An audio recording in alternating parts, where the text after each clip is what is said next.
down to Cape Palmas, mountain back to Atlantic Ocean, Obomi Hills to Country, to educate, elevate, and promote. Yeah, focus on Liberia, for Liberia, Liberia, for Liberia, yeah. From Monday to Sunday, from Monday to Sunday, it's focus on Liberia.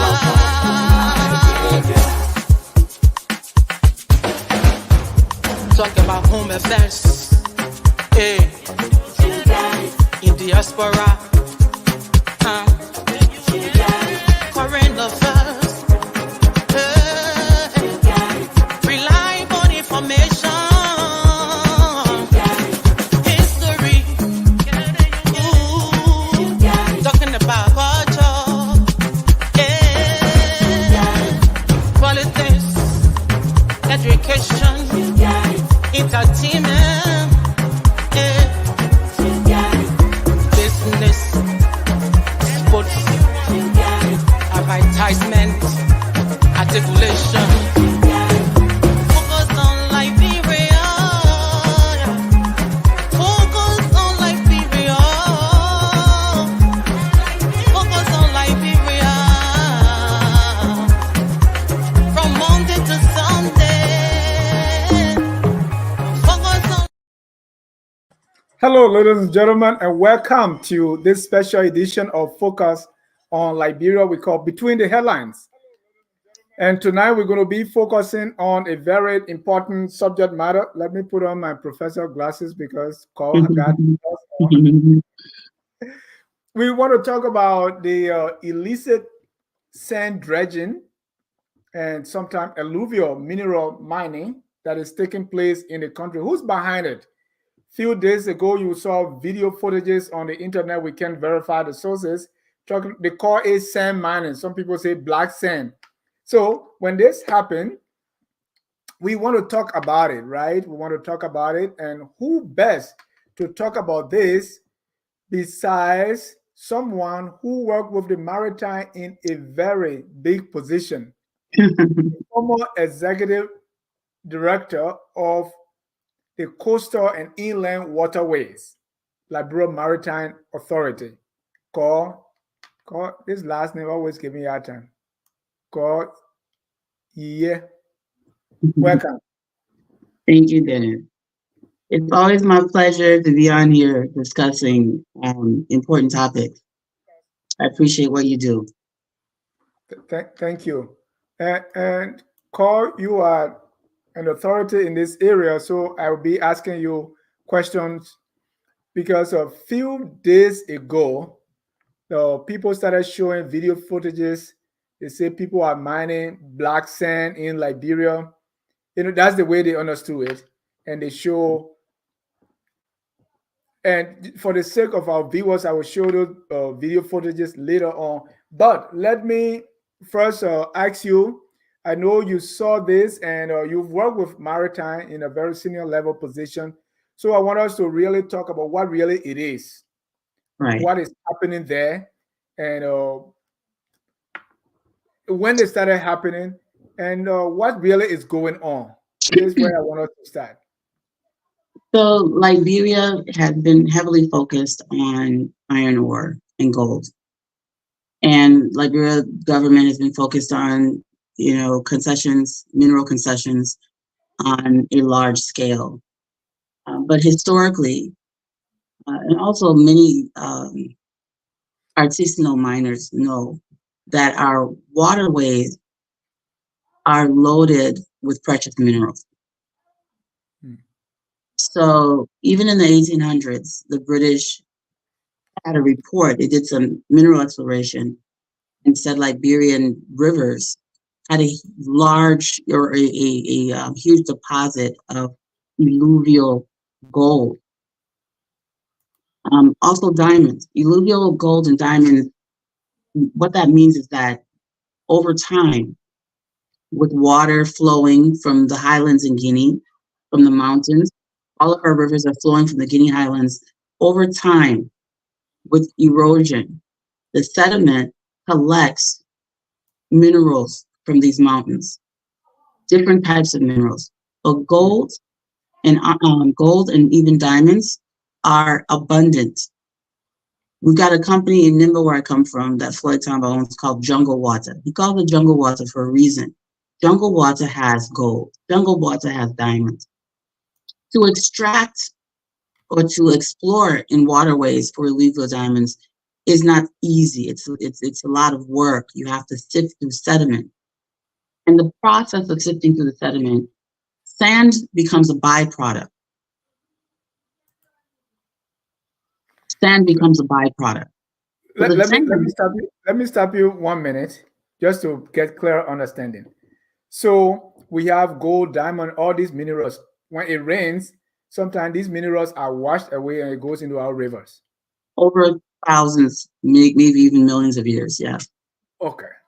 And that's that. Oh, okay. I see why in my home they say, oh, that little water there, you sit down there, you can even see gold. You can see Exactly. diamond. Oh, okay. So that's how it happens. Good. Go And, ahead. and our people know this, right? We know this. And that's why we have all of these artisanal, small scale people. Even here in the United States, in the California, they have the gold rush. They were going all to the rivers with sifters. You got those old Wild West movies where the cowboys and people are there sifting through the sand looking for gold. Well, Liberia is a gold mine, literally. All our rivers and streams, estuaries, swamps are gold mines, literally. So there's a couple of things I want to give people a little bit of a backstory. Okay. We were using for a very long time beach sand for the purpose of construction, which is extremely dangerous.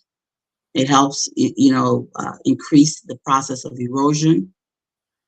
And a wise decision was made to put a stop to beach sand mining, which are basically, large mineral deposits like rocks and sand. You say it's a quarry, really, not a mine, right? You quarry for rocks, you quarry for sand. You've got the rock crusher up there on Rarafi Highway that Goodrich owns. Nobody says it's a mine, it's a quarry.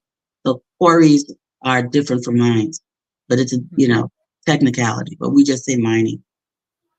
So the sand quarries were located on the beach. People would just go to the beach with these big earth moving equipment, just scoop up sand. Whether there were turtles nesting there, whether, it was helping to increase the erosion, the riptides, they didn't care. We're doing that for a very long time. Decision was made to make this illegal. Good decision. The alternative should have been inland sand quarries, which is what most people do, which means we have a lot of sand deposits inland. We have a lot of sand deposits along the coast that are not on the beach, but further in. Inland, you have, within about 2 miles of the coast, very ancient and fine white sand deposits in places like Cape Mount Marshall, all along the coast, in Monserrato, Riverside, all these places. So people who have private landowners could make a business, just like Goodrich did with the crushed rock quarry on Rarafi Highway. You could have a sand quarry, which is more environmentally safe because it's a contained area. And unlike, rock crushing, sand mining doesn't require explosives. It's not as dangerous, right? So it really bothered me that the alternative to beach sand quarries was not land sand quarries. It didn't seem to make sense. And I said, well, why would they make a good decision to stop beach sand mining and then go from there to working with Chinese contractors to take sand out of our coastal and inland waterways? That's even worse than beach sand mining. So you stop something that's dangerous environmentally, And the alternative is to replace it with something that is even more dangerous. And Liberia does not have a shortage of geologists. We have more geologists in Liberia than we do doctors, right? We don't have a shortage of geology. Everybody wants to study geology because we're a mining country. We're an extractive industry country. So they know better. They know where the sand deposits are. This is not because of ignorance. There's got to be an ulterior motive because our people are very good. Are very So good. mining the sand, the beach sand, uh, because what we know is it's causing erosion. You say it's dangerous. Yeah, But then mining the sand in our inland waterways is even more dangerous. I want you to speak to those two briefly. of course. So we've already talked about the beach sand mining and the dangers of erosion and the encroachment of the sea, because now you're breaking down the natural barrier between the ocean and the land. You're taking it away. So that increases the tides, the force of the tides, and therefore it starts to chop away at the land much faster. The same thing, with the inland waterways. A lot of these areas so because we have a lot of sedentary swamps,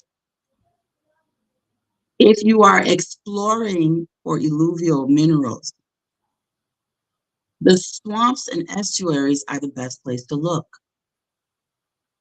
So what they will do is they go and they dredge these areas. The problem is a lot of these areas are basically they operate as big sponges during rainy season to absorb excess water. If you dredge these areas and you don't have a proper understanding of the consequences of removing the sediment, you increase the force of the floodwaters. And then they have nowhere to be absorbed because you have removed the sediment that usually soaks the excess water back in. Monrovia, when it rains and it floods, by daybreak, normally most of that water has been reabsorbed, right? But if you're attacking the natural mechanisms that absorb floodwaters, Right. you're creating hazards for the human beings, which is the majority of the population that live along those areas. And most of the people impacted are slum dwellers for the most part. So the dredging, what you are doing is you are taking the dirt from these creeks and rivers. Yes, the not dirt, but the sand, the soil, the sediments, minerals, whatever's there, definitely not dirt. That's supposed to soak the water. The water is supposed to Millions of dollars. And the minerals are valuable, but the minerals are not as valuable as the floodplain control mechanisms that are God-given and natural. If the minerals they're extracting are worth $500 million, how much is the estuary that's being destroyed worth? Trillions of dollars to the economy and to our safety and to our future. The people will destroy rivers that have immeasurable value in order to extract something that's finite. Neither the river nor the mineral you're extracting can be replaced. So they'll destroy natural floodplains and buffer zones that are irreplaceable. Look at what happened in Houston a couple of years ago. So this is not something that's unique to developing countries. Even modern, wealthy, so-called first world developed countries, when they have destroyed their floodplains, they struggle with all of their engineers and scientists, they struggle to control floodwaters because nothing can control floodwaters better than the natural mechanisms that evolved and developed over millions of years. Human beings have yet to be able to recreate this, which is why you see catastrophic flooding in wealthy cities like Houston. Why you see catastrophic flooding in places like China. So imagine a poor little country, poorly managed country like Liberia. So there's a few things we're discussing here. The environmental concerns, which are extremely important to me. And the fact that we are having our minerals literally just stolen.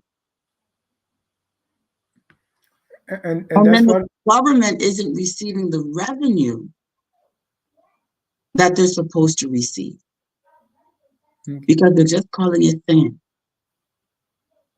Yeah, sand mine. So who's doing this? And ask the question, who's behind it, and how we got to this point? There are no regulatory authorities. What's going on? Excuse me.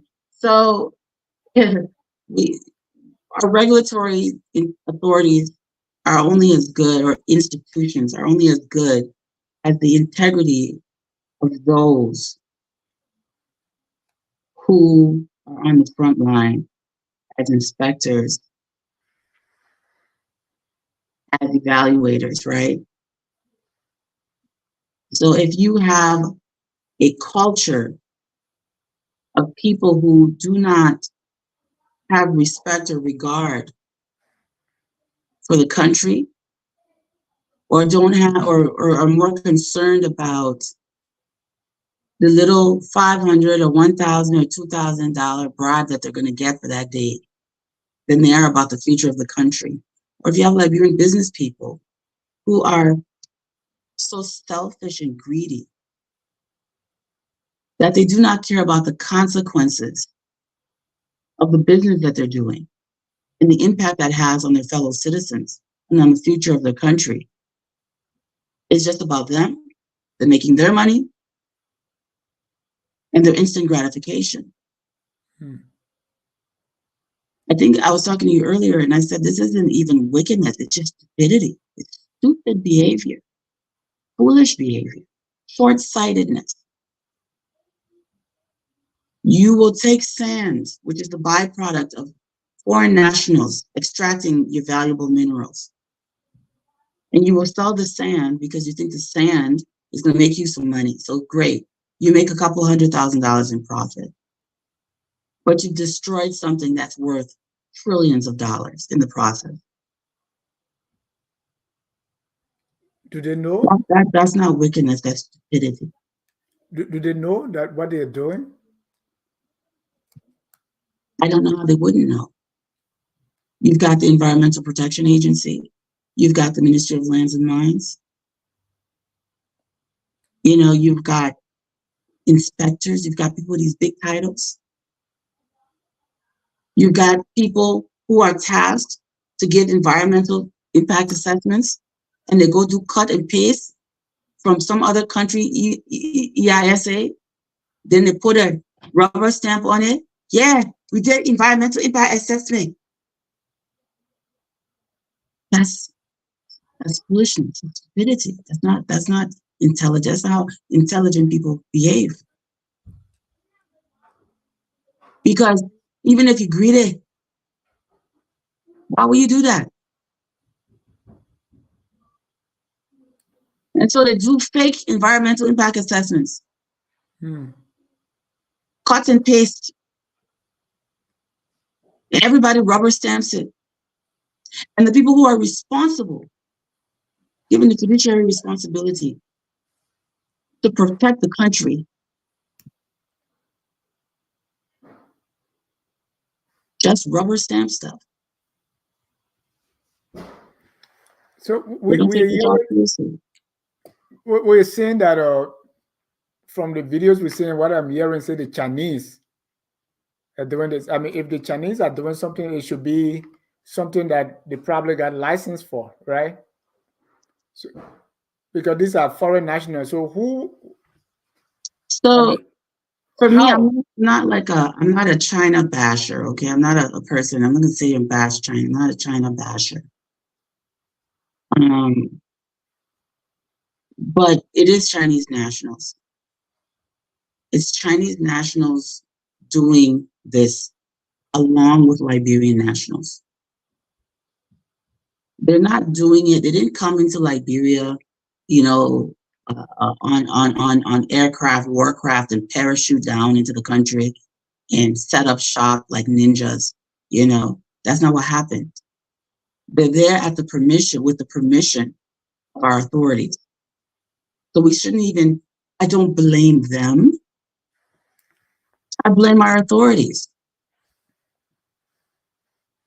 Because every single thing that they're doing so with permission.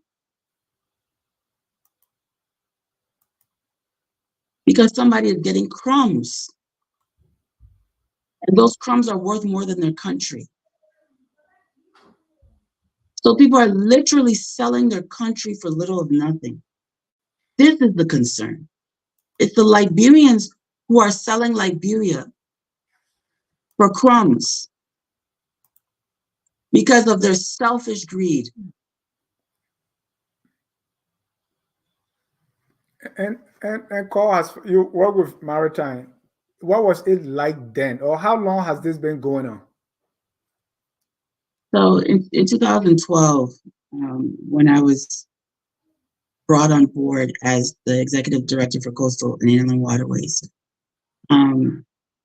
one of the things that we're tasked with as a department within maritime was to coordinate with the Environmental Protection Agency to, among many other things, but to protect the coastal and inland waterway environment, to protect our wetlands, which many of which are wetlands, Ramsar wetlands of international importance, the Mesurado wetlands, Lake Piso, Marshall wetlands. So all of these areas, Wading, Inimba, these are all wetlands of international importance that are recognized for their unique ecological attributes. The Mesurado wetlands are a spawning ground for many of the valuable fish that end up in the ocean. You've got people dredging without regard to this, damaging the fish stock, which is extremely valuable. So people say, oh, you worry about the fish, we gotta get money. Yes, we're worried about the fish because that's also money. We protect the fish stock so there's fish tomorrow. So when we get smart and learn that we should be fishing our own, we should be making money off of our own fish instead of giving it to other people, it will still be there. But if you're destroying the spawning ground for the fish, you're going to reduce the fish stock. And in the future, it's going to cause a catastrophe. They're like little children, instant gratification, no concern for even the short-term consequences. They're not looking even at tomorrow before you say the long-term future consequences. It's right now. I get $5,000 in my pocket right now. So, and the people who think this way are in charge of some of the most important resources that our country has. They're on the front line. Who's supposed to do something about this? Is this the Maritime Authority, or who's checking on this? You're asking which all the government agencies coordinate. So you've got Ministry of Lands and Mines. You have anything that's happening in coastal and inland waterways is also maritime. Anything affecting the environment is the Environmental Protection Agency. You've also got the National Investment Commission, right? You've got the concessions. We've got different government agencies that play a role in this process. EPA has inspectors. EPA, you cannot do anything in Liberia without EPA approval. You can't move a rock in Liberia without EPA approval. So you got EPA inspectors that go and give you approval for a fee. Not because it's the right thing to do, not because what you're doing isn't going to destroy the environment, but because I'm in a position to approve this thing, the project. Give me $5,000, I will approve the project. Whether the project is going to destroy the country or not is not a concern, which is why they will contract fake companies to do environmental impact assessments, fake environmental impact assessments, and just rubber stamp it. In 2012, when we started doing these inspections of these Chinese dredging operations, they had what's called a jig. If you are here to just drag up sediment and get sand, why are you siftering? Why you got this crude equipment to sift to the sand? What are you looking for? In 2012, I went along, the Coast Guard accompanied me to do an inspection with Fred Bath.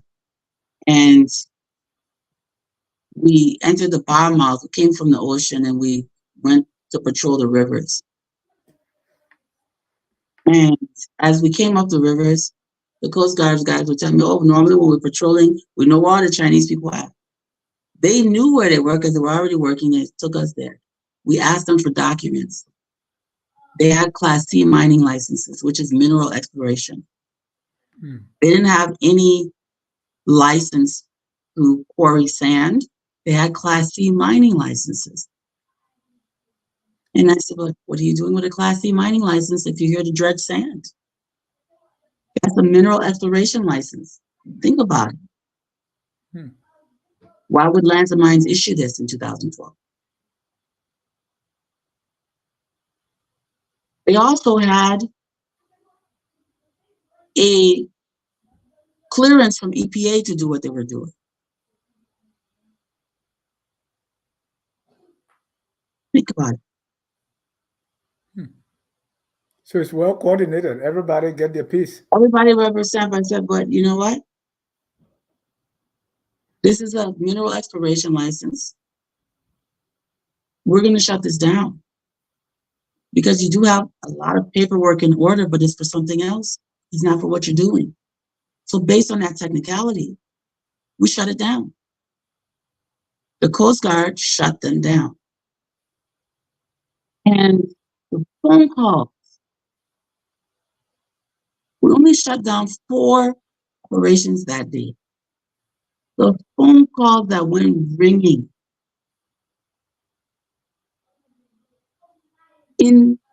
enraged EPA people, Anya Bohiri, Nat Blamo, I will call their names. Enraged, Blama, whatever the name. Nat Anya Bohiri, who's a lawyer, she was head of EPA, called the president how I'm usurping their function.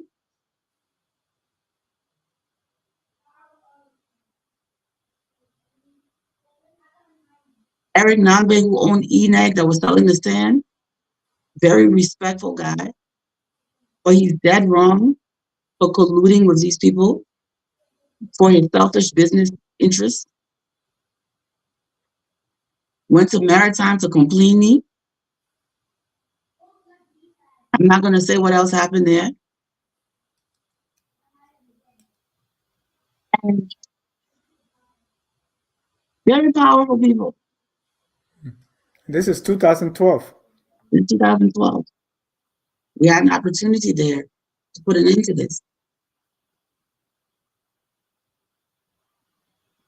You understand? I started getting threats, insults, being ostracized. I didn't care.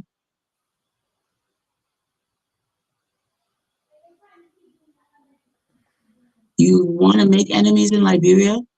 Do your job, do the right thing.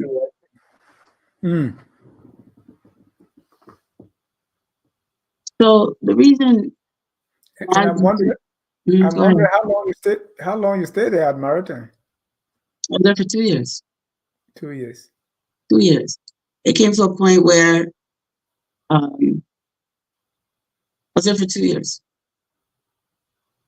And the entire time I was there, I was at loggerheads with the Environmental Protection Agency because I wanted to protect the environment.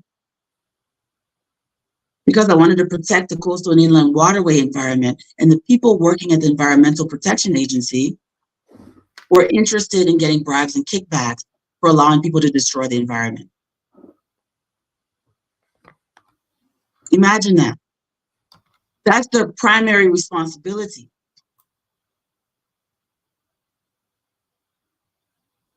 So the document I sent you was where I challenged the environmental impact assessment that they gave, that the EPA You were at loggerhead. I don't know, is it oxymoron or what? You are at loggerhead with the Environmental Protection Agency because you are protecting the environment. Because they're there to extract bribes instead of protecting the environment. That's what the culture was doing. It was, I'm in this position. I don't want gotta give you clearance. Give me small team. So they don't use the position to do their jobs. They use the position to approve people for a fee, for a kickback, for a bribe. So they don't really give a damn, excuse my language, if that environmental impact assessment is real or if it's a cut and paste from some other, they don't care. So long the paperwork is in order, everybody's too lazy to actually read it. It doesn't matter. They're not even interested in reading it. And that analysis will tell us what the impact will be if XYZ is done. Sorry, go ahead, Dennis. No, I said that environmental impact analysis, what is it supposed to accomplish? So what it does is it asks people, what is it you're going to be doing? It also looks at the potential impact it's going to have on the environment. And then they have to talk about how they're going to mitigate that impact, how they're going to respond or prevent the adverse effects of what they're doing, to simplify it. So instead of doing it, they just cut and paste from somewhere and nobody reads it. Yeah. So we really don't know the impact. Yeah. And so it goes. Yeah. You have an example? Yes, I sent you one. I sent you an example of an analysis that I did. So that's the last page of it. Yeah. Go to the first. Give me just a second here, Dennis. I'll be right back. Ladies and gentlemen, if you are just joining us, this is focused on Liberia. We are discussing who's behind the illicit sand dredging and alluvial mineral mining in Liberia. Well, Carl is telling us this started long ago. And when you try to correct it, you'll be at loggerhead with the people who's supposed to protect our environment. This is sad. So a few days ago, and Carl, I will make this video just people to see, some of, and I want you to tell me, because I saw this on Facebook. I can't verify what's going on here.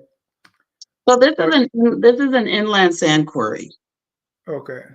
And it looks awful, but it doesn't have the same adverse impact. The problem with this,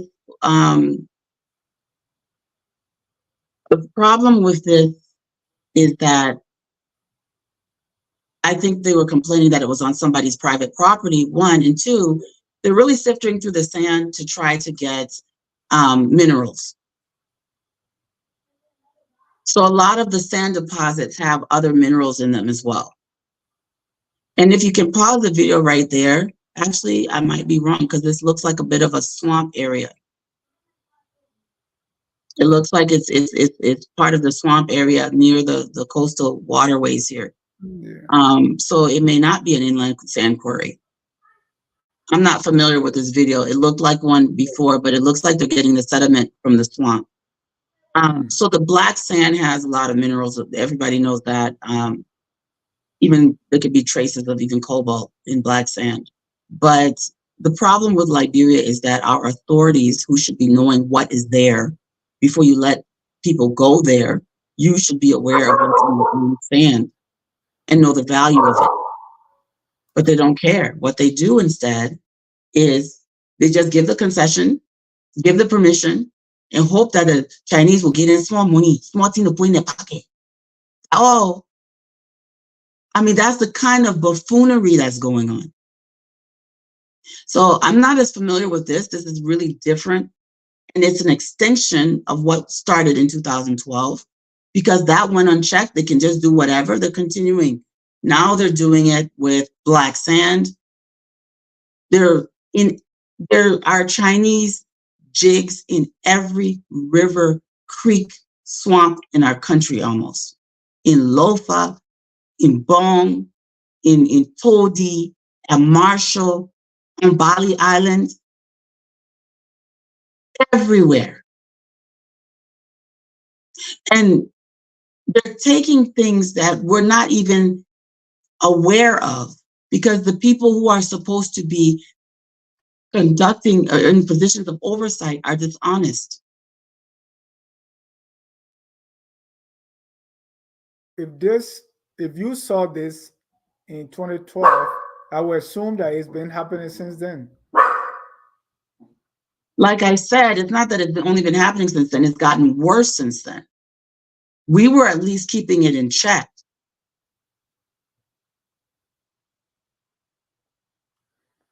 So when I left Maritime, there was nobody after me to continue this in the government. That's a fact.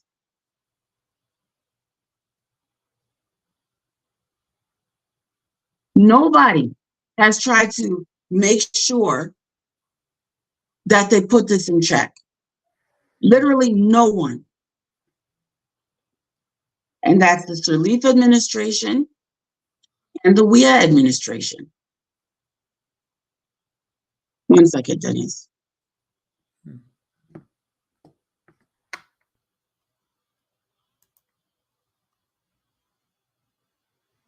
Wow.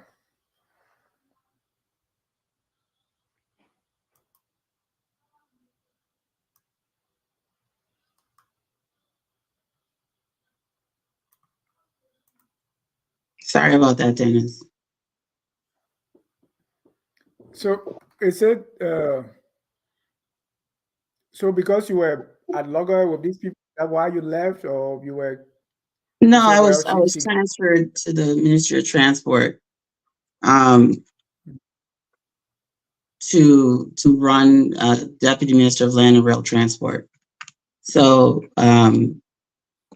we can assume what we want to assume, but the president reappointed me at Transport Ministry, and I did what she wanted me to do. But while I was in Maritime, I did also what I was expected to do, which is to handle my responsibility to protect our coastal and inland waterways. and I also know that the guy from the Coast Guard, Blawa, was let go from the Coast Guard. the guy who accompanied you to shut this down. Yes. Hmm. But I don't know the reason he was let go. I just know he's no longer with the Coast Guard. Yeah. He was one of the most disciplined AFL soldiers I've ever interacted with. Hmm. But he led a group of people to do a lot of these patrols as well, and they were similarly concerned. But again, they're no longer there, so these things just go unchecked, and people are in positions where they're responsible to put these things in check. And when they do, their jobs are threatened. It's much easier to just take a bribe than to make yourself a target. Hmm. Inexcusable cowardice. You're not forced to take those jobs. The other excuse they give, oh, they're not paying the people much. You're forced to take the job. If you can be corrupt, making $300 a month, you'll be corrupt, making $30,000 a month. Corruption has nothing to do with your income. It has to do with you, your integrity, how you think, how you justify evil deeds. It has nothing to do with your income. Yeah. It goes back to the whole thing of ethics that we talk about, right? Yeah. But let's quickly talk about this impact assessment, the copy that we have here. Yes. Anything you want to point out here? So basically, it was just an analysis of a project brief that we did in October 2012 about the river sand dredging. I don't call it mining because it's dredging, right? And they're sifting through this. And so, there's a company that was called EarthCons, and the technical manager at that time was Mr. Sumo Momolu. He submitted 10 copies of a project brief to the EPA on behalf of ENEG Incorporated. In the cover letter, Mr. Momolu requested that EPA review the brief and recommend the next stage of work. Go back, please. Yeah, this one. This is the first page. Yeah. And they were supposed to have been on the St. Paul River near Burrville. Now, when we found the company, they were not on the St. Paul River at all. They were actually in the swamps, in the alluvial swamps, near the bridge, not too far away from St. Paul River. So they left the river and went to where they thought there'd be more mineral deposits, essentially.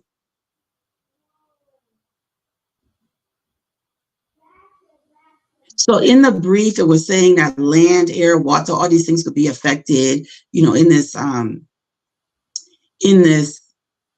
environmental impact assessment. And it was obvious that it was just a copy, cut, and paste. The project brief did not make any reference to data that was supporting what they were saying about water and air quality. They didn't show where they had gone and assessed the water and air quality before the project started, so that they could see if there was a difference after during the duration of the project.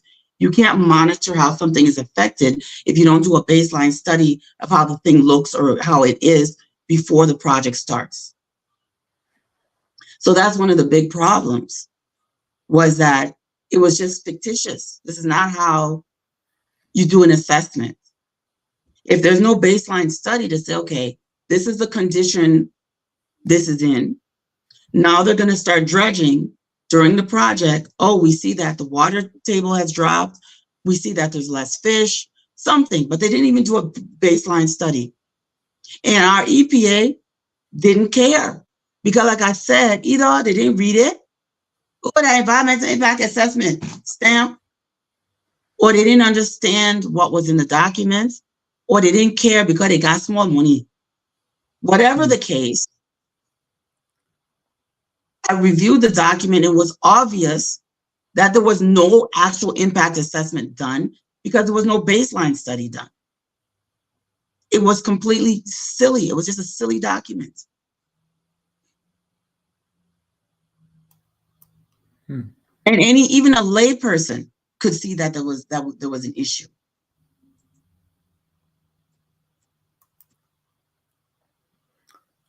Carl, let me read some comments here and then we open the phone lines. Sure. I know you talk about this already. Evan says, is there a regulatory agency to regulate beach mining? And he continued that by saying, because most of our building we build from beach sand. He's living like 15 years ago. We haven't been using beach sand since 2011. I don't know what he's talking about. Right. That is, could this mean that I mean, also, Dennis, I don't have a whole lot. I just really want to, I don't want to be repeating things we've already said. They can go back and watch it. And no, Liberia is not using beach sand. That was the whole purpose of the show, is to explain what we're doing. Yeah.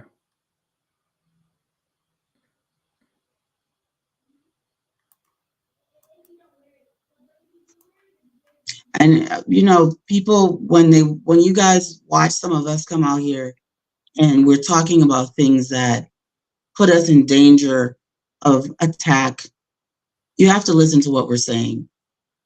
You can't expect somebody to come out here and express and share information. Don't listen to it. Then you want to make political commentary. This is the same mindset that got us where we are. Not paying attention to details, not paying attention to information. Jerome Gamer said the Bassa people will tell you stories about lack. That concession agreement was to benefit our government officials at the expense of the Liberian people. Lamco fires were now the 68th concession. This is not administration specific. It is just a terrible culture. Yes, I agree with you, Mr. Gaiman. And it's about culture has to shift. We have to stop normalizing this behavior. We have to denormalize it. That was my question. How do we stop this? First of all, it's very easy to stop. It's easy to stop this dredging. Very easy to stop. Revoke all of these concessions. Do an investigation. The most important thing is what Jerome pointed out. It is a culture of corruption. And culture is something that's taught and tolerated. The beautiful thing is it can also be changed. It can be changed by setting new expectations and by education and informing people how you expect them to conduct themselves in a situation. Anti-corruption is something that needs to be taught. People need to go through training and expectations need to be set. Once that's done, then people can bear consequences for doing the wrong thing. Most people are voluntarily compliant when given the tools they need to do their jobs. Then you can go after the outliers. But if you just jump on your jail, all the corrupt people, you're going to jail everybody. Anti-corruption is something that needs to be taught. It is a culture shift that needs to be integrated into the onboarding process for government officials, for civil servants. It needs to be integrated into the education curriculum in order to shift that culture. It's extremely destructive. It's extremely destructive. The consequences, ultimately, is death.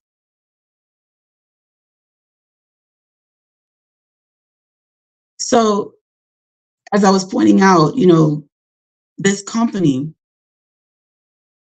they're saying they're taking non-alkaline sand. So I could put this under, they're talking about the mineral deposits along the St. Paul River, EPA, lands and mines. Everybody gave them the power to do it. We find them not on the St. Paul River, but off of Stockton Creek in a tributary swamp, dredging. So they weren't even in the right location.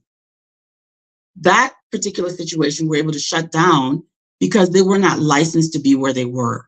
They did not have permission to be where they were. And they were in plain sight. This one you could just see, you could see them from the main road. And nobody working for government until Coastal and Inland Waterways and Coast Guard went there, bothered to stop them. The very inspectors who normally go to inspect had just been there 3 days before we arrived and signed off that everything they were doing was fine. And they were not even in the right location.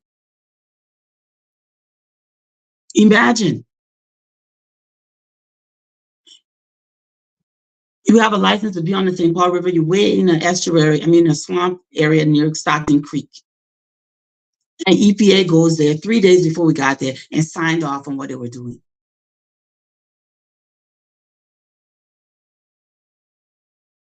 And when we pointed this stuff out, the EPA got enraged. And Anya Vohiri, who is a woman, a lawyer, an intelligent person, her ego was either bruised. I'm not going to accuse her of being involved of this, but something wasn't right. Instead of saying, you know what, thanks for pointing this out, I'm going to get to the bottom of it and make sure my inspectors do the right thing, she went to complain me to the president. She usurping our function. Your function needs to be usurped. You're not doing your job.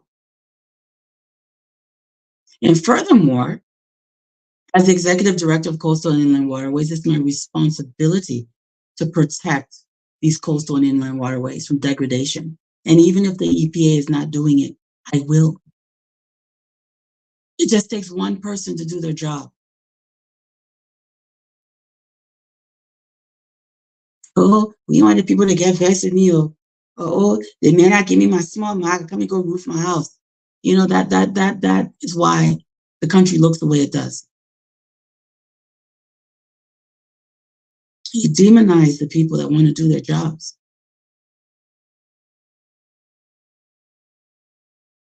Demonize the people who are trying to do the right thing. So that's pretty much all I've got to say, Dennis.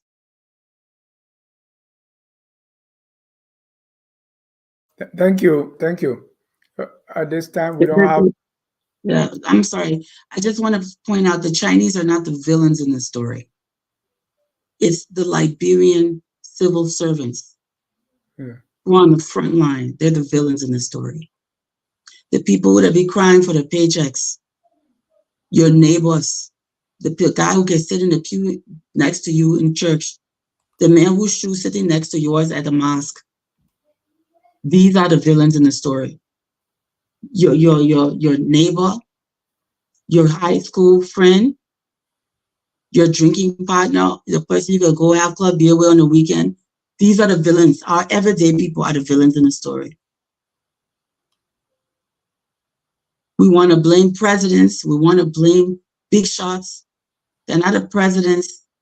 They're not a president signing off on somebody dredging swampland that they're not supposed to be at. That your neighbor doing it. That your childhood friend doing it. That the everyday people doing it. They're not some senator or representative. That your former classmates. So then your husband, your brother. You understand? After we do this to the country, then we sit back and we start cussing presidents.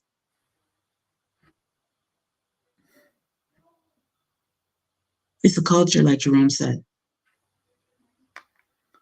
Thank you so much, Carl. We appreciate the time. I saw those images and thank you for the clarity you brought to the issue. Let me get your closing and we can draw down the curtains. Yeah, I mean, that's pretty much all I wanted to say. And this stuff is not beyond our ability to fix. We've got a lot of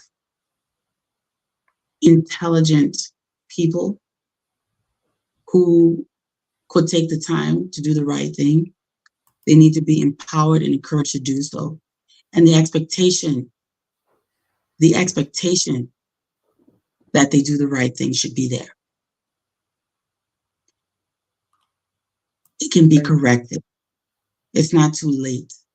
But if we continue this way, and I do want to say, thanks to Wilmot Pay at the Ministry of Lands and Mines for taking this matter very seriously. This is something that the EPA, this is something that many people should have been dealing with since I left Maritime in 2014. 10 years.